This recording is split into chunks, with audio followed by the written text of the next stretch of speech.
Hello, everybody. Tommy Tables here. And a funny thing happened to me on the way to the grocery store today. My car almost got hit by an erratic driver. A sign almost fell on me as I was walking in through the door. My child had a meltdown, and this lady sort of yelled at us, and then she slipped on a banana peel and fell flat on her butt. And I had to think, truly, isn't it not a mad, mad, mad, mad world, gentlemen? I thought you were going to tell me when you fell on the ground, you looked up and saw a big W over your head. Yeah, well, you know what? That would have been the next thing. So, welcome back to another genre, guys. And I am joined once again by the fantastic Lou Wasserman's Ghost and the omnipresent Lorn. And today we are going to be reviewing It's a Mad, Mad, Mad, Mad World. Some might say it is a film which is an action-packed comedic Avengers, I suppose, of the time. But Lorn, what do you guys say? I say it's a damn good time. Most of it. There's parts of it I quibble with, but that's just me. Yeah, I think comedic Avengers is the best way to put it. It's got a cast that is just enormous and stellar, and it's constantly surprising you with who pops up on the screen. And that illustration gives you a sense of it if you could see it. That's Jack Davis, the guy that did all those great cartoons for Mad Magazine, did that. And it's a big collector's item if you can find the original. I mean, I've seen it go for 20, 30 grand a pop. So check kidding. your local swap meet, gang. Really? Yeah. All right. Really noted. So this movie then is what sort of genre we put it into? A comedic slapstick? Screwball comedy road movie, I think is what you'd call it. Yes. Screwball comedy road trip. That's a very specific genre, but I think it fully applies. And it's, I think when we were speaking about choosing this film and reviewing it, it was either you, Lorn, or you, Lou, who said that this was essentially a prequel to the movie Rat Race, which had come out back. I wouldn't call it prequel. I would say Rat Race was in the spirit of, but they aren't directly connected that way. Right. It inspired by. Inspired by, yeah. So I'm presuming that the folks who are listening to us might be a little bit more familiar with that particular movie, Rat Race. And in both cases, they involved a group of, how should we put this, ne'er-do-wells who basically were trying to chase each other or chase after each other to find a large pot of money hidden away somewhere. And so that explanation doesn't really do it justice. Well, Lou, would you like to... Well, what we should say first is how it happened, because it just so happens it just had its 60th anniversary, and they did a big seminar with Stanley Kramer's wife and the only person from the cast who's still alive, which is Barrie Chase, who plays Dick Shawn's dancer girlfriend. And she explained, Mrs. Kramer, they were very good friends with the New York Times film critic Bosley Crowther, and about once a year they'd go back to New York to see all the new Broadway shows and have dinner with him. Now, you have to understand, folks, that Stanley Kramer was famous for some pretty big, serious, heavy movies. He did Death of a Salesman. He did Cyrano de Bergerac. He did Eight Iron Men, The Wild One, The Caine Mutiny, On the Beach, The Defiant Ones, Inherit the Wind, Judgment at Nuremberg. Wow. And Bosley Crowther apparently at this dinner said, you know, Stanley, you're a wonderful producer and a great director and you're fantastic, but you can't do comedy. At which point, basically, Kramer said, hold my beer, and this movie was born because he said, oh, yeah? Well, watch. And obviously, he did everything he could do because after this, he did Ship of Fools and Guess Who's Coming to Dinner and The Secret of Santa Vittoria. And, he didn't ever go back to comedy, really. But thank goodness he did this one. So there's that. It's always good to test yourself and to push yourself to the limits. And I think it must have been extremely satisfying for him to have been able to pull this off, as well as to receive the acclaim that he did for it. So I think that if you guys don't mind, I'll start off with a bit of a summary for those of us who haven't seen it. Sure. Basically, you open up on a highway, and it's sort of a bright sunny day. It's out in the desert near Palm Springs where all this was shot. It's out in the desert near Palm Springs. And there's this car which is veering erratically back and forth. And sadly, the car plunges off of a cliff. And about 4 other carfuls of passengers stop and basically, as good Samaritans do, run down to see whether or not the driver of that car is okay. And unfortunately, he's not. However, right before he croaks, he tells them about $350,000 of money buried in the Santa Rosita Park under a big W. And then he passes away. He says, I'm not going to let you off that early. Yeah. First of all, the guy is Jimmy Durante. So Right. you start off with the driver of the car being Jimmy Durante. He has actually he has 2 death scenes, the second of which he literally kicks the bucket.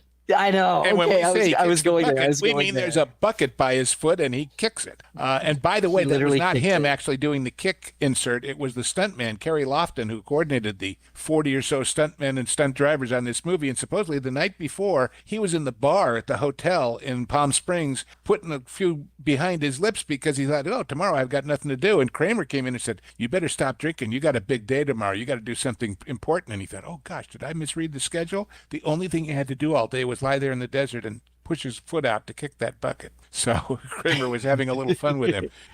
All right. Well, okay, look, I was going to go there, but to very quickly sum it up, the car full of passengers who are an eclectic mix, they at first try to work with each other to, rightfully split the money whenever they go down there. That argument falls apart. They quickly get into their respective vehicles, and then a mad dash and chase ensues. So there's one other important element here, though, and that's that the guy was fleeing from the cops. And the cops show up at the scene, and all of these guys, these people that have stopped for the accident and now know about this money, don't want to tell the cops anything about it. Yes. And we should mention who these people are. We're talking Burl, Sid Caesar, Buddy Hackett, Ethel Merman, Mickey Rooney, Dick Shawn, Dick Shawn's later, Terry Thomas, Jonathan Winters, Edie Adams, Dorothy Provine, and later we have Dick Shawn, as I said, Phil Silvers, Rochester, Jim Backus, Joey Brown, Barrie Chase, as I mentioned, William Demarest, who people know, Andy Devine, Peter Falk, Stan Freberg, Leo Gorcey, Sterling Holloway, Marvin Kaplan, Don Knotts, and these are the major players. The cameos are people like Zazu Pitts. This sounds like a Johnny Carson Tea Time movie, but it's real. Zazu Pitts, Carl Reiner, Arnold Stang, the Three Stooges, Jesse White, the loneliest Maytag repairman, Jimmy Durante, we've mentioned, and then, like I said, the Three Stooges. Maury Amsterdam is in it with a voice credit. Jack Benny. It goes on, folks. You're going to see a lot of people you know. Jerry Lewis. It's an all-star cast. And supposedly every comedic actor in town was clamoring to somehow get into this, because if you weren't in this cast, you were nobody, So there's that. There they all are. Yeah. See, this is why I think I'm going to leave the summaries to you, Lou, and Lorn for moving on, because obviously there's quite a lot that I left out. It's a chase to get there and get the money first, and they all go through all kinds of crazy experiences in the process. Yeah, it's almost impossible to summarize this movie because it's got so many exploding tangents and things. We could mention that it's not just cars, it's airplanes, it's explosions, it's... literally. You can't imagine all the stuff that happens in this thing, and you'll enjoy it. I was going to say planes, trains, and automobiles, but there actually weren't any trains in this. Not on this one. No, but it's Southern California. We don't do trains, really. But anyway, and then, of course, there's interesting stories about all these people that were in it. Jonathan Winters tells the story. For people who don't know, Jonathan Winters had some serious mental issues and checked himself into the funny farm for about 8 months to try and get help, and had just come out when the phone rang at his house about 2 weeks after he'd gotten out, and it was Stanley Kramer asking him to be in this movie. And he said, let me talk to my wife. And he turned to his wife and said, I don't know if I can do this yet. I don't know if I'm ready. And she said, well, you better tell him yes, or you're done in this business. And he said yes. It was a great experience. It was his first feature film. He was known for television and nightclubs. And, of course, it kept his career going forever. It's just one of the many stories of how this movie was made. Oh, the other one that's fun, his famous scene in the movie, he's a truck driver, and he gets mad. And there's this gas station, and these guys think he's crazy, and they want to tie him down. But they're two little guys. And he literally destroys the entire gas station. I mean, knocks it down. Now, here's the backstory. the land that gas station, which was entirely built to fall down, was owned by another Hollywood guy in Palm Springs. And one day he's just driving. He had a bunch of different pieces of property out there, but he's driving by and suddenly there's a gas station on his land. And he calls his business manager because he thinks, gosh, I must be making a lot of money from this. I didn't even know he'd made the deal to put a gas station on my land because he thought it was real. And 2 days later, after they shot the scene, of course, they cleared it all away and he drove out there again and it was gone. And so he was a little shocked, but that's the kind of crazy stuff that happens on movies. Anyway, That scene, I think, is. I just think that's another reason why the description of a comedic Avengers is apt here, because he goes off like the Hulk, and it's actually a really good scene. It was very well choreographed. It does have some kind of it's so over the top it becomes a cartoon, but you don't care. It's funny. It works well. Oh, speaking of cartoons, the music in this, the lyrics to the theme song were written by Mac David. Guess what other among many, many movies and TV themes, what music and lyrics he wrote? The Bugs Bunny Looney Show, Tunes? Overture, Looney Curtain Tunes, Lights, yeah. This Is It, We'll Hit the Heights. That's Mac David, too. Well, it's funny that you say that because I went into this cold. Again, I hadn't seen this before, and I wasn't prepared for how slapstick it got. But when Jonathan Winters was doing his best Hulk impression in that gas station, and I mean, folks, the entire building goes down. Like, he's going through walls and stuff, right? Like, you literally do expect him to turn green and say, like, you wouldn't like me when I'm angry. It's not just that he goes through walls; it's that there's literally the cutout of his body in the wall. That's the cartoon thing. Like that they Wile E. do. Coyote, almost. Like, yeah. So, I mean, again, when Wile E. Coyote gets blown up or something and he goes through like a giant boulder and you just see sort of the outline of his frame, like that's what it was in real life. Oh, and it occurs to me, the person we didn't mention is Spencer Tracy, who is the cop who's been trying to find this money for years and has had his guys following Jimmy Durante, hoping he'll lead them to it. And he's the one who's tracking everybody and saying, no, don't close it on them. They must know something. Let's follow them. And he gets involved in the skullduggery, too. He ends up, I would say, with the...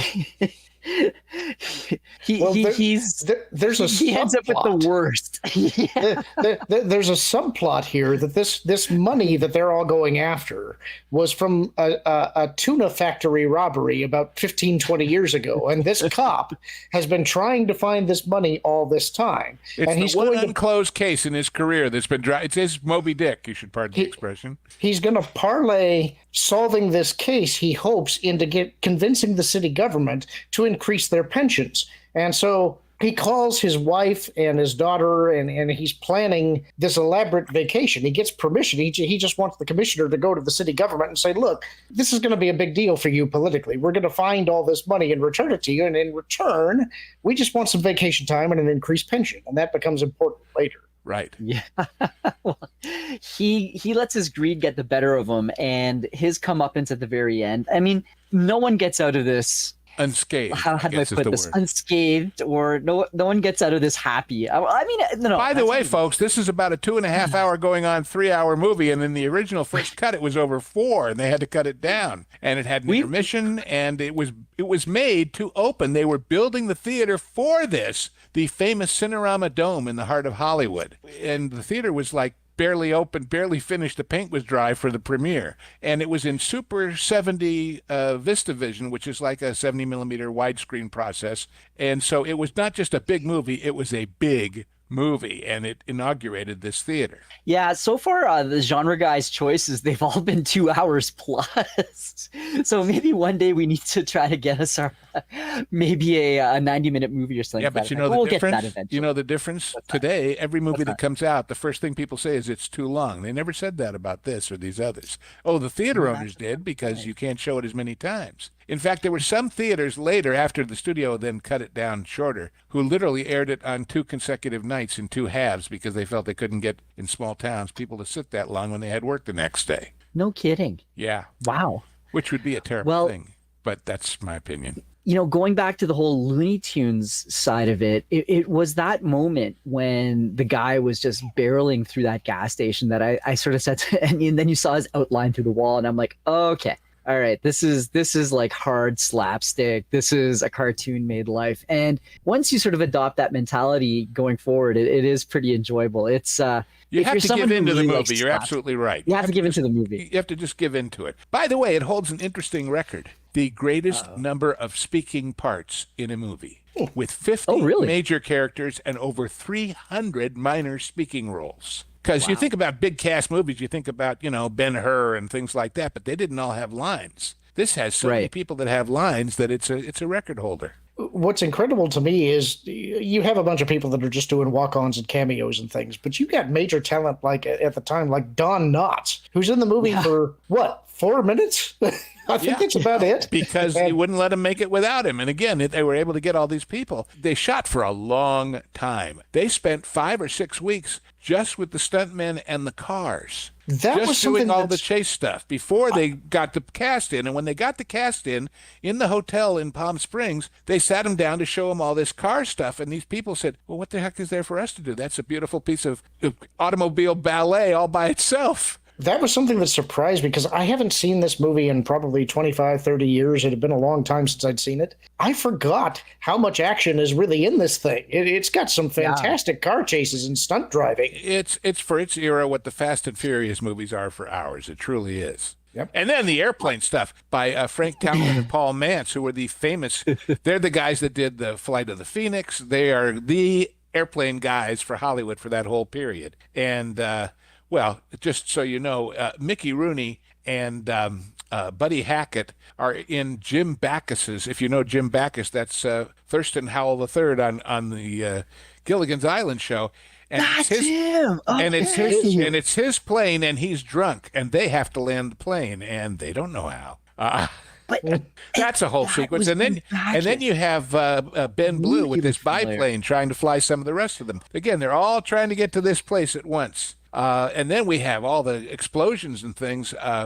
Sid Caesar and Dorothy Provine are going to a hardware store because they figure if they're going to dig things up, they got to get shovels and picks, and they get locked in the basement. And he finds dynamite and figures, well, I'll just blow our way out. Oh, yeah? Oh, yeah? There was a bit of a... Oh, sorry, go, Lorn. I'm curious if you guys have a particular protagonist that you identify with. I know who mine is. I'm curious who yours are. Oh, I want to hear who yours is. You want to hear mine first? Go for it. Yes. Yeah. Phil Silver's my spirit animal. Oh, when it comes to money, he's got this line in the movie where Jonathan Winters is coming up to him and saying, "You're not going to believe what I got to tell you. You're just not going to believe it."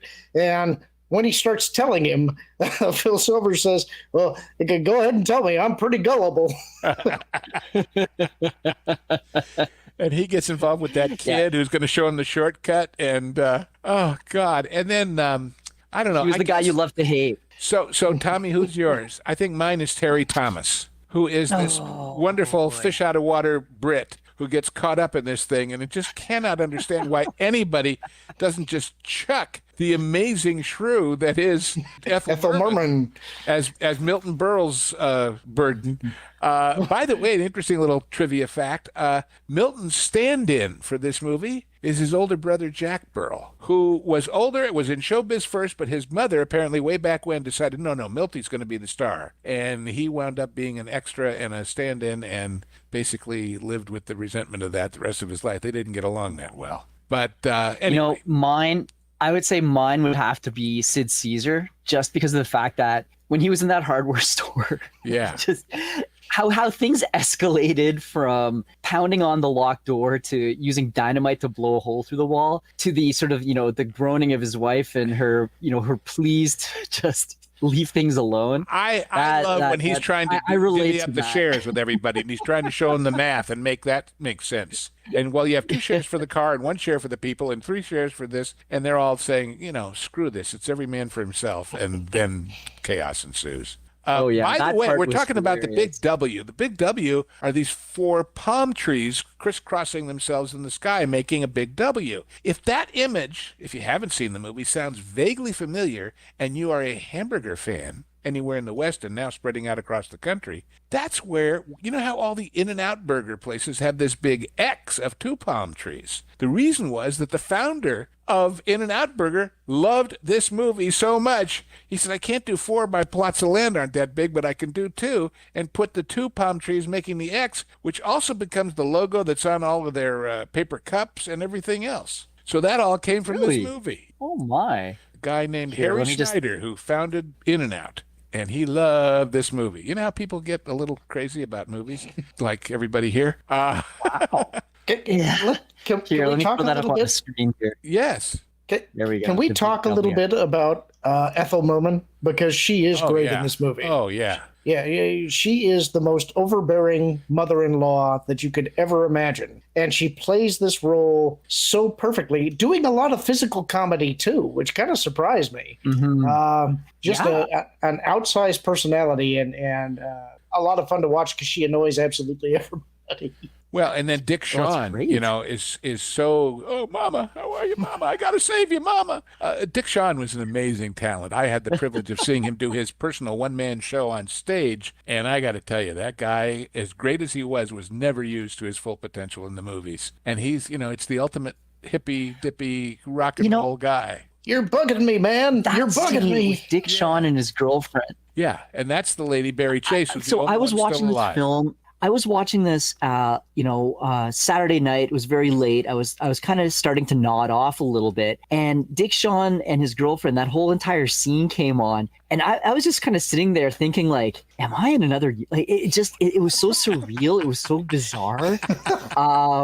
Like I wasn't sure how to. Like I thought I hallucinated it at first. It was just the darndest thing, but he was hilarious. Yeah, mama. Yeah, well, So Lou, what would you say is your favorite part of the movie, if I could ask? oh, golly.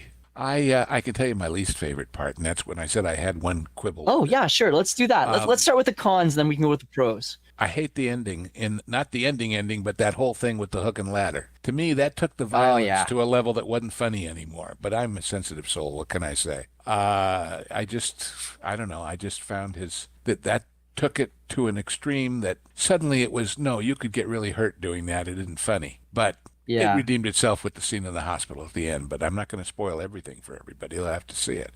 My favorite, enough. golly, I have to think, well, one of the fun things to watch for in this movie, Milton Berle is kind of famously a scene stealer and a joke stealer, and they all talk about that in his life.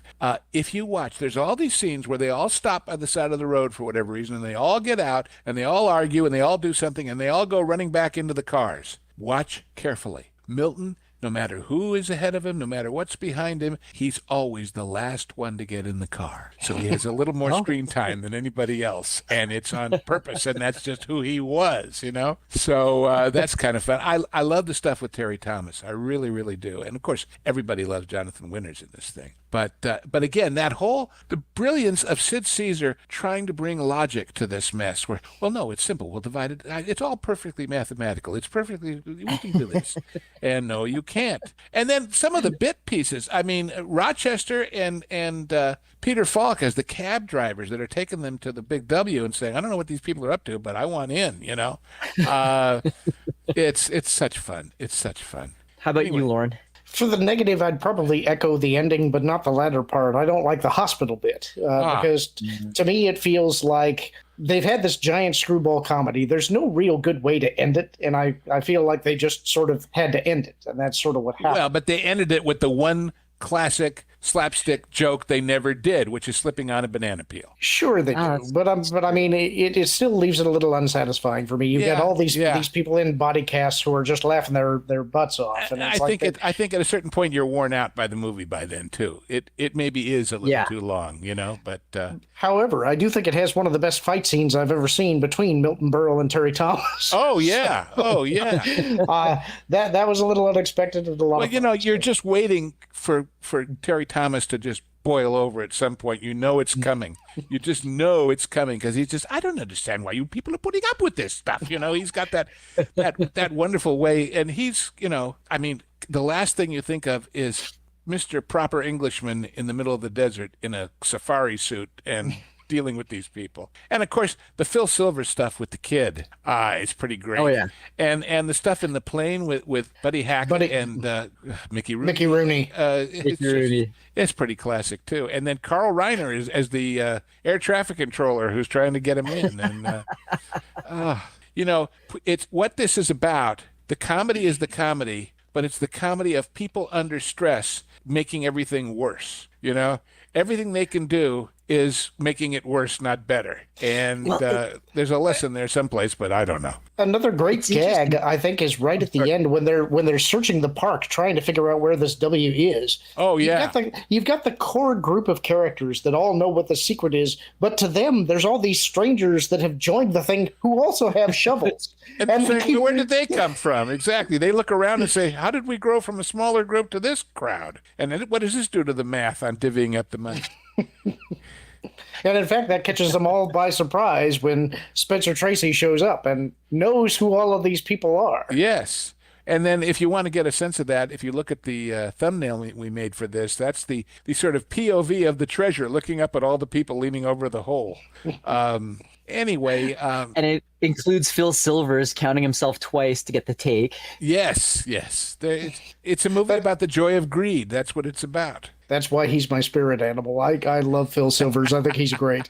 He's fantastic. Well, I would say that I think what I like the most about this film is how it kind of sucked you in, right? Like at the beginning of it, there were a couple of little gags, like the guy kicking the bucket and so on and so forth. And, he dies and he sort of like jolts back up and then dies again. But it all seems like kind of plausible and within the realm of reality, right? And then it just kind of starts getting more and more and more ridiculous to the point where you've got all these people on that. That is the genius of Kramer as a producer-director and of the writers to understand how to pace this thing so it keeps on building. Because some of these things, look, there are plenty of comedic movies where that scene of Jonathan Winters tearing up the gas station would have been the finale, right? Yeah. Would have been, how can you top this? But yes, you can. And how can you top this? But yes, you can. And part of it, I think also is how they chose who these people are. They all are people from different walks of life, different professions, different status, and therefore you can always, when one story may be getting a little slow, switch to another.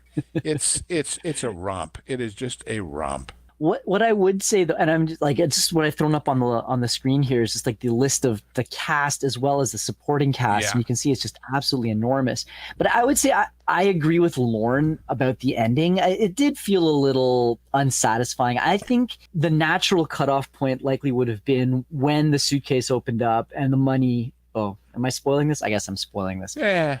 At that point when the suitcase opens up and the money goes flying, around that time, I think. And I kind of agree. I don't feel that the whole fire ladder and the hospital scenes were really necessary. That seemed to be that was kind of pushing it even for me a bit. That actually reminded me of another line. It's Milton Berle's wife, who is just disgusted with all of this in the park, when they're still trying to figure out where the treasure is buried. And she's come across Spencer Tracy, or he's noticed that she has figured out where the W is. And for a brief moment, she understands, she knows where it is, nobody else does. Yeah. And she has this line to Spencer Tracy that if she had enough money, she could join a convent. Yes. What? Well, it's just one of those things. I thought that was one of the funniest lines in the movie. And it's just a throwaway, That's one of the great things about this. They throw these little gags in there. And her husband was a failed edible seaweed producer, wasn't he? Yep. That was his plan. And that's part of why his mother-in-law is so salty, is that he invested $40,000 in this business. I think she said $15,000 of which was hers. 15,000, yeah. Salty. I like that pun. Good job, Lorn. I do what I can. Oh, and the credits, Saul Bass, all the animation, just wonderful stuff. One of his best. So you guys might think that I got Star Wars on the brain, and it's true. But Lauren, tell me if I'm crazy here, but didn't the music during the end car chase when they were chasing after the police captain rather, didn't that remind you a little bit of John Williams' Attack of the Clones? Like it was giving me flashbacks to that for some reason, and I'm not sure why. And maybe that was a reference that George Lucas and John Williams had decided to use when they were scoring that film. But it felt like there were similarities I felt in that music, and I don't know, maybe. I didn't actually catch any musical references, but I can tell you that a lot of movies from this era, particularly comedies, had these big orchestral scores, and that kind of fell out of favor not long after this until Williams revived it in the following decade. So it's kind of it's something that I miss. I mean, we do have big bombastic soundtracks now, but you don't have the kind of comedic music that I think that we used to have in these kind of movies. I don't know if you would agree, Lou. Yes. Well, they purposely, this and a few other films we've talked about, went for the circus. Went for the kind of a circus march waltz for the music. And that's perfect. That's absolutely perfect and was definitely intentional. And it was very much, again, the musical cues, even things like the visual cues, like when Sid Caesar gets stuck in that basement at the hardware store, they're looking around, they're trying to figure out what to do. And right behind him, you have these stacks of boxes with dynamite labeled on them. And you sort of look at it and you think, oh, are they going to go there? Oh, they're going to have to go there, aren't they? And it's literally Wile E. Coyote in real life. And that with the orchestral music, the comedic timing, this was the closest I've ever seen to Looney Tunes being presented in 3 dimensions, I suppose. Have you ever seen Kung Fu Hustle? Yeah, fair enough. This feels more in tune with that, with the original Looney Tunes stuff. I don't know. I see a lot of inspiration in it. Well, Lou, and the honesty within the thieving. When they're talking about the money, somebody says, and it's tax-free. And Jonathan Winters gets all irate. He says, everybody has to pay taxes. Even businessmen that rob and steal and cheat from people every day, even they have to pay taxes, and they're all looking at him like, what's wrong with you? So, Lou, I wanted to go back and ask you about this because I think you're in the know on it. You were saying before that everyone was clamoring to get into this movie. Oh, yeah. That, you weren't a comedian worth his salt if you weren't in this film. At what point did that happen? Like, when did they reach critical mass where suddenly this became an event? Certainly before they started shooting, and then as it went on. For example, Jack Benny's part was originally offered to Stan Laurel. And wow. Stan Laurel turned it down because when Oliver Hardy had died a few years earlier, he pledged never to work again because he couldn't work with him. And Jack Benny was a second choice. So that gives you an idea of the kind of level of people they had available to them, and that he was a second choice. And you got to remember, a lot of these people were never going to be this big again. We're never going to be in something this big again. I thought that with the Three Stooges, because at that point I think their career had kind of... Well, yeah, they went on, but not the way they had been, of course. Right. In fact, I saw an interview recently with Mo, and he talks about we ended our contract at Columbia, and we were retired for 10 months. Because in that time is when they started showing the Three Stooges on television, and suddenly we had a whole new career because we were famous again with the kids. And then they started making those features like Stop, Look, and Laugh, and have Something Will Travel, Not Gun, have Rocket Will Travel, and which weren't great movies, but they were, they were programmers. They were fun. Yeah. Interesting. So I would have loved to have been a fly on the wall to figure out how, gosh, the people trying to get into this film, those who were able to make it, those who weren't able to make it, just all the excitement around it. Because, sorry, Lauren. That actually that led to a thought, which is that this is like an Avengers movie. How did this impact the budget? Were people clamoring enough to get in that they would just do walk-ons and not worry about getting paid? Did they take a reduced salary? For its time, it was a very expensive movie, but that was less the people who all didn't work for huge numbers. This thing cost about $6.5 million in 1963 money, which saying you're 9.4 million. Oh, all right, 9.46. It was 6 to 9, and it made 10 times what it cost or something like that. 60 million box office. Yeah. So, and which nowadays you got to add another zero to both of those because it's almost a power of 10. Yeah. So there you go. Certainly, Certainly, you know, having did people take points on the back end for that? I'm wondering. No, there was none of that with this. None of that. It was seen even by the older people and certainly by the newer ones. This was a way to get visibility, and that would lead to more work. So I'm not going to say they were cheap, but I don't think any of them were making huge money.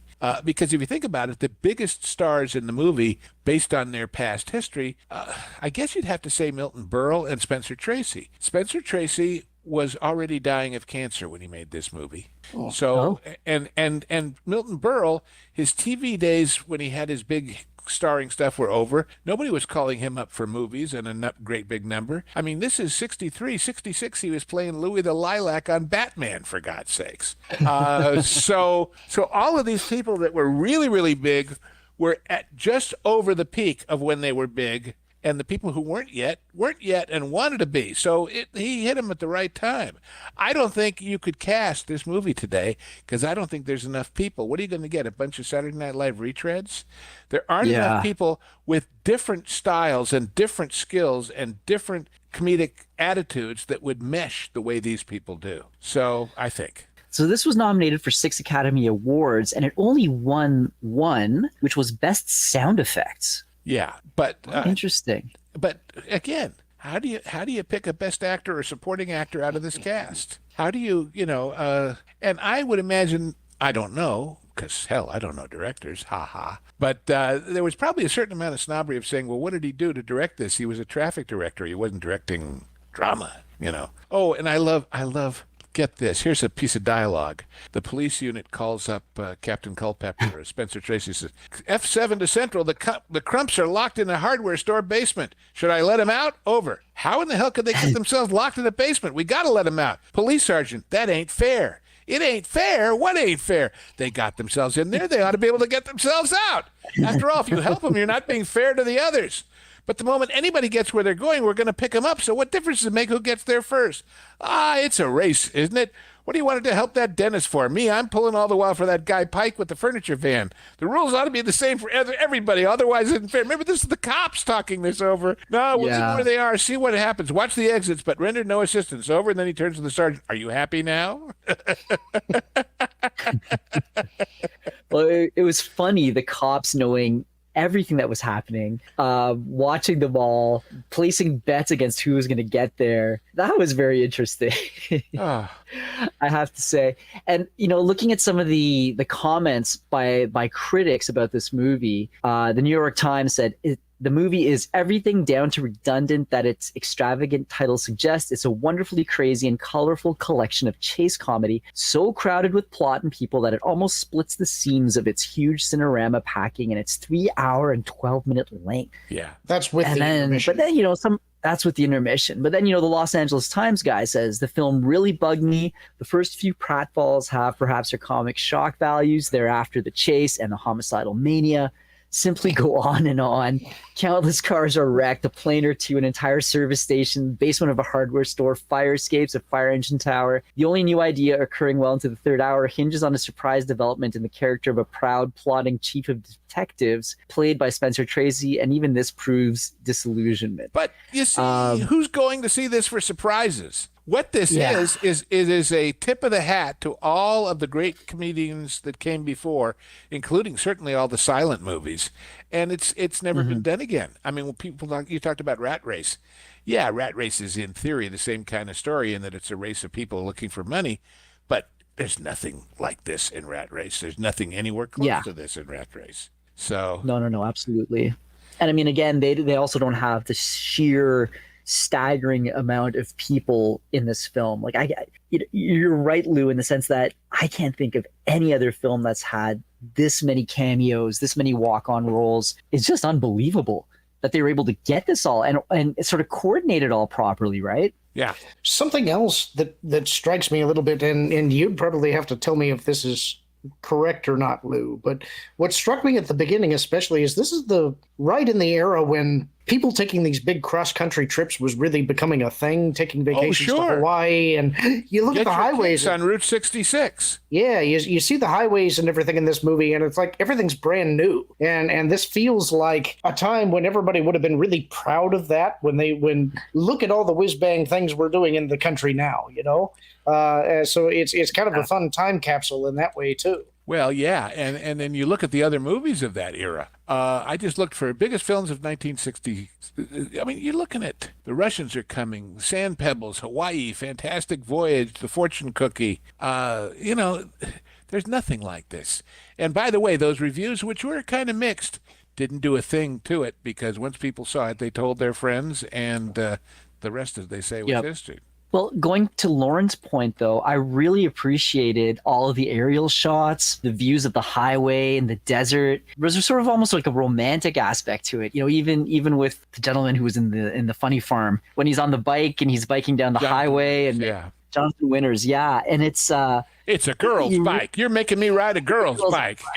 Girl's bike. But you get to see a really nice cross section, I think, of that part of the country that normally, you don't really see that much of anymore. And so it was visually a real treat. And seeing all those old cars, the classic ones with the tail fins and so on and so forth, that was great as well. Yes. And by the way, you were talking about how everything grew.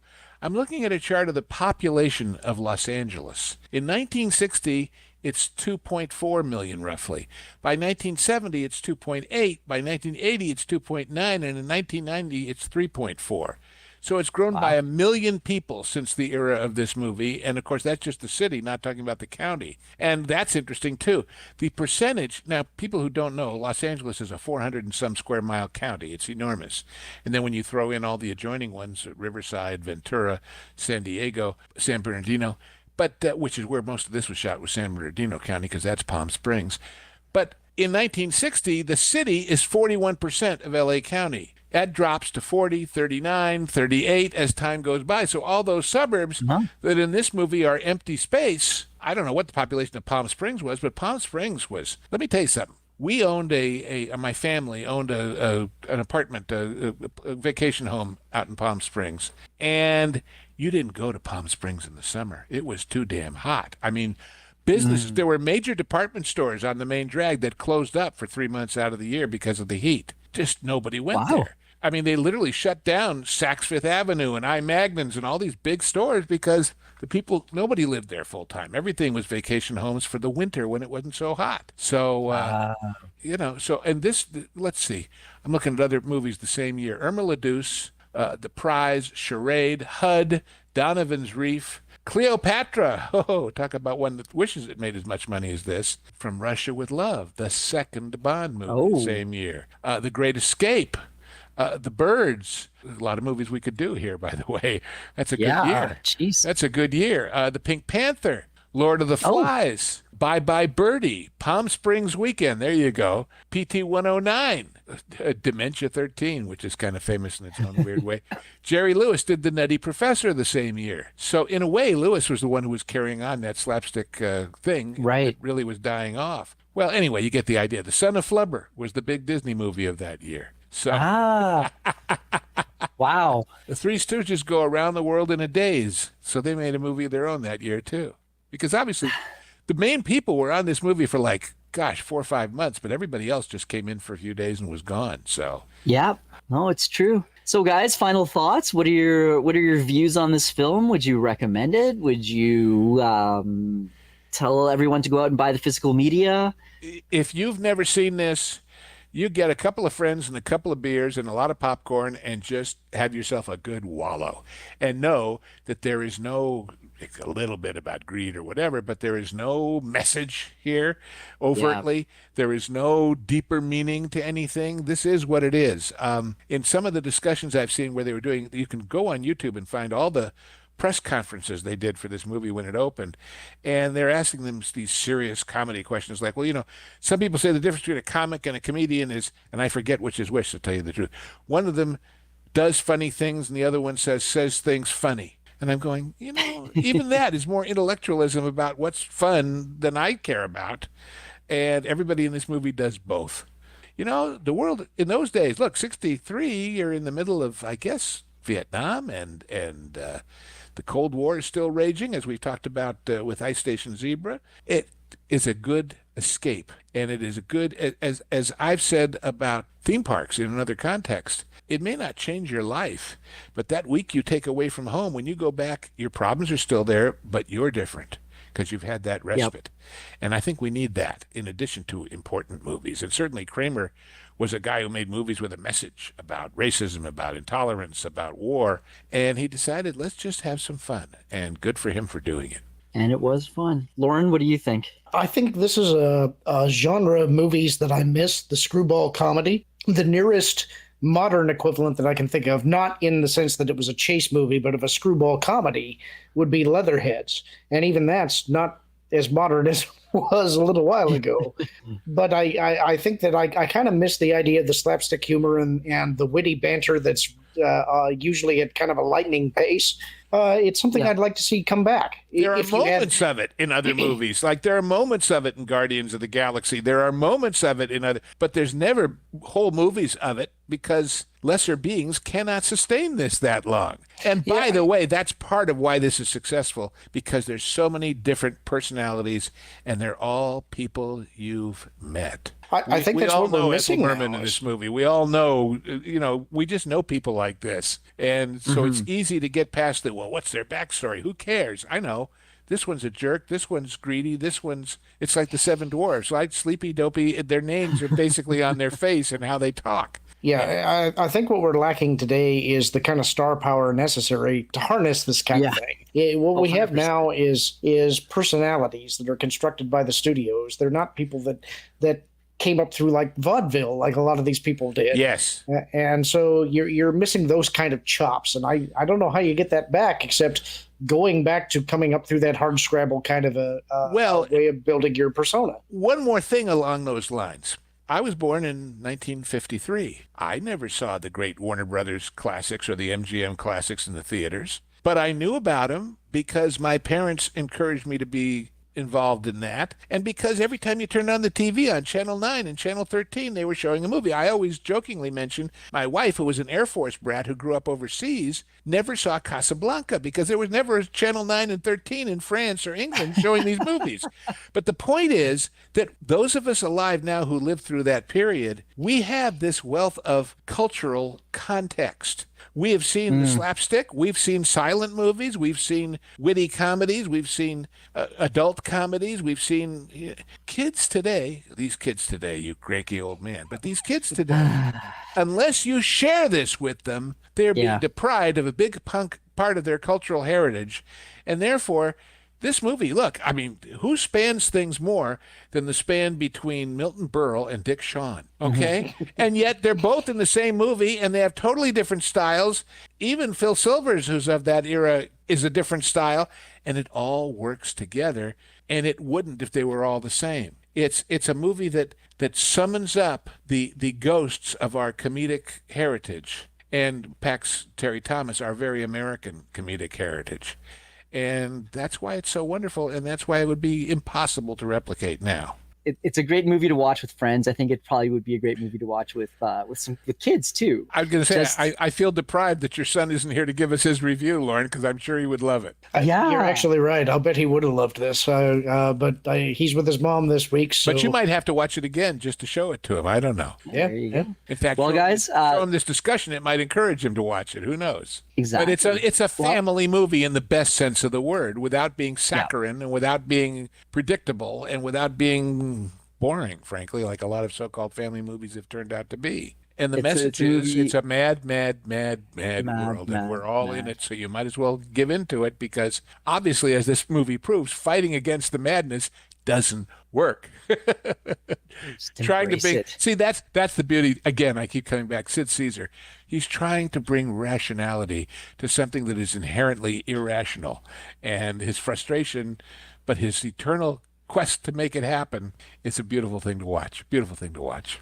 It is indeed. Guys, thank you very much for another fantastic genre, guys. Audience, members, go check out this movie, download it, It's on Prime, but you can also buy it, I think. And, we encourage physical media here. Sit yourself down, get yourself comfy, get a big bowl of popcorn. I think maybe some booze as well, because it is a long movie. Feel privileged that you have something that people who went to see it in the theater don't have, a pause button, because it is long. Yes, it is. But there was an intermission. There was an intermission. It's long, but it's worth it. Thank you, guys. Thank you, Lou. Thank you, Lorn, once again. And thank you for listening. And join us again next time when we go from laughs and lights and camera to just the one word, action. Yes, that's a preview of what's to come. As always, we covet your comments, your thoughts, your critique, your je ne sais quoi. So leave it down below in the comment section. Let us know how you liked this review. If you've seen the movie, let us know what you liked about the movie, what you didn't like about the movie. Or if you were going to go and see it, let us know that too. And wherever you are, I hope you're having a fantastic weekend and a wonderful week ahead. We hope you enjoyed that special presentation of The Genre Guys here on 23PO. Be sure to subscribe to this channel for more content like it. And if you want to enjoy every episode of The Genre Guys as soon as they are released, be sure to become a member at WW Pro's YouTube channel. What were your thoughts on this amazing film? Let us know in the comments below, and thank you so much for watching. T3PO. Please comment, like, and share this video, and don't forget to subscribe to That Park Place Podcasts Online, your source for exclusive content and highlights from WDW Pro, The Pro Show, and That Park Place for all the news that should be fun.